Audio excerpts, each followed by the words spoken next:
में कल हुए धमाके के तार खालिस्तान से जुड़े होने का दावा किया जा रहा है। तो पाकिस्तान के कुछ टेलीग्राम चैनल पर इसको लेकर सर्कुलेट हो रही जानकारी के मुताबिक आपको बता दें, खालिस्तानी आतंकी इस हमले में शामिल हो सकते हैं। हालांकि जांच एजेंसियां अभी इस दावे की पुष्टि नहीं कर रही है। मामले की गहराई से जांच जारी है। पाकिस्तानी चैनलों पर साजिश की जानकारी साझा की गई है, लेकिन सुरक्षा बल सतर्क हैं और धमाके के पीछे के असली मास्टरमाइंड का पता लगाने में जुटे हैं, क्योंकि पाकिस्तान की ओर से लगातार प्रोपेगेंडा फैलाया जाता है और हो सकता है कि ये भी जो खालिस्तानी एंगल होने का दावा किया जा रहा है, ये भी एक प्रोपेगेंडा हो। लिहाजा पाकिस्तान के इन टेलीग्राम चैनल्स पर जो वीडियो सर्कुलेट हुए हैं, इनकी पड़ताल तो की जा रही है, लेकिन इस पर सीधे यकीन नहीं किया जा रहा है। इसमें अलग अलग एंगल से इसकी पड़ताल की जा रही है कि क्या यह पूरा मामला था, इस धमाके के पीछे कौन जिम्मेदार है, इसको लेकर के अब पड़ताल की जा रही है। दिल्ली के प्रशांत विहार इलाके में, रोहिणी का प्रशांत विहार इलाका, जहां एक ब्लास्ट हुआ, सीआरपीएफ स्कूल के बाहर जोरदार धमाके के साथ ब्लास्ट हुआ, यहां जब पड़ताल की गई है तो सफेद एक पाउडर बरामद किया गया है, जिसकी पड़ताल की जा रही है। फोरेंसिक्स की टीम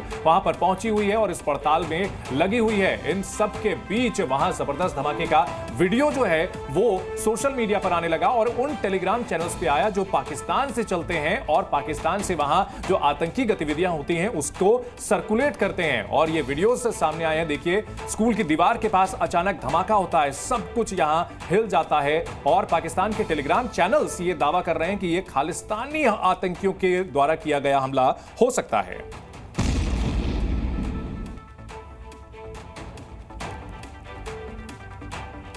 तो इन तस्वीरों को आप देखिए, कई एंगल से इस वक्त तमाम जांच एजेंसियां इसकी जांच में जुटी है। इन सब के बीच आपको बता दें कि पूरे इलाके में जब ये घटना हुई तो कैसे दहशत का माहौल था।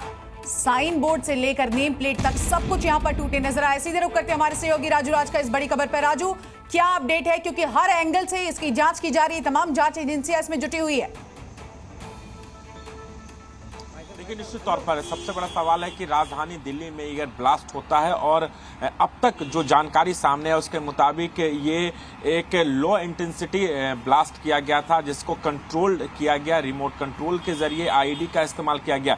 लेकिन अब सवाल होता है कि किस संगठन ने इस घटना को अंजाम दिया, इस ब्लास्ट को अंजाम दिया। तो अभी दिल्ली पुलिस जो है और अलग अलग जो एजेंसियां हैं, चाहे एनआईए हो, एनएसजी हो वगैरह, जो जांच कर रही है, अलग अलग एंगल से जांच के 4 जो एंगल हैं अब तक जो सामने है उसके मुताबिक एक टेलीग्राम जो चैनल जो पाकिस्तान में ऑपरेट होता है उसके जरिए एक प्रोपेगेंडा बनाने की कोशिश की गई और ये बताने की कोशिश की गई खालिस्तानियों के द्वारा इस घटना को अंजाम दिया गया। इसके अलावा एक बहुत बड़ी संभावना ये आ रही है कि सीआरपीएफ स्कूल के पास अगर ये घटना को अंजाम दिया गया है तो अभी कुछ दिनों में हमने देखा है कि किस तरीके से सीआरपीएफ के ने नक्सलियों को जो नस्ते नाबूद किया, उनके जो जड़ों को खत्म करने की कोशिश की, नक्सल को खत्म करने की कोशिश की। तो हो सकता है एक एंगल वो भी हो।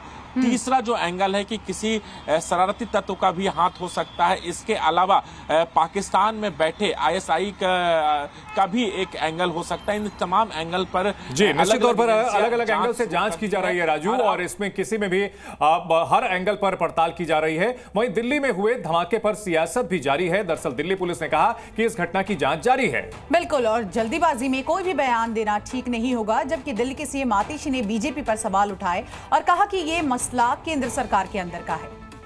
पुलिस के सीनियर ऑफिसर्स स्पॉट पे तुरंत पहुंच गए थे। Crime team, forensic science experts, special cell, सभी लोग इन्वॉल्व हैं, सभी मौके पे हैं। इस बारे में इन्वेस्टिगेशन की जा रही है, धमाके के कारणों की जांच और कैसे ये हुआ, इस विषय में जैसे ही कोई अपडेट होगा आप लोगों को सूचित किया जाएगा। Police, law and order, land, ये मात्र 3 जिम्मेदारियां हैं जो भारतीय जनता पार्टी की केंद्र सरकार के पास है। बाकी सारा काम दिल्ली की चुनी हुई सरकार के पास है। पुलिस व्यवस्था ठीक करने में, सुरक्षा व्यवस्था ठीक करने में, दिल्ली की महिलाओं को, बच्चों को, बुजुर्गों को सुरक्षित रखने में। आज दिल्ली में वो हाल हो गया है जो एक समय बॉम्बे में होता था कि अंडरवर्ल्ड का राज है, गैंगस्टर्स का राज है। और देखिए, रोहिणी ब्लास्ट को लेकर मनीष सिसोदिया ने कानून व्यवस्था को लेकर सवाल उठा दिए हैं। सड़कें कैसे खराब की जाएं, सीवर कैसे खराब किए जाएं, दिल्ली जल बोर्ड का पैसा रोक के पानी कैसे खराब किया जाए लोगों का, भारतीय जनता पार्टी इसमें लगी हुई है। मैं आप सबके माध्यम से भारतीय जनता पार्टी को कहना चाहता हूं कि आप लोकतंत्र में थोड़ा लोकतांत्रिक प्रक्रियाओं का सम्मान करिए। आपको दिल्ली के लोगों ने पुलिस के जरिए लॉ एंड ऑर्डर ठीक करने की जिम्मेदारी दी है। आपको दिल्ली के लोगों ने पुलिस को संभालने की जिम्मेदारी दी है। अगर आपको कुछ आता है तो पुलिस को संभालिए, नहीं तो इस्तीफा दे दीजिए।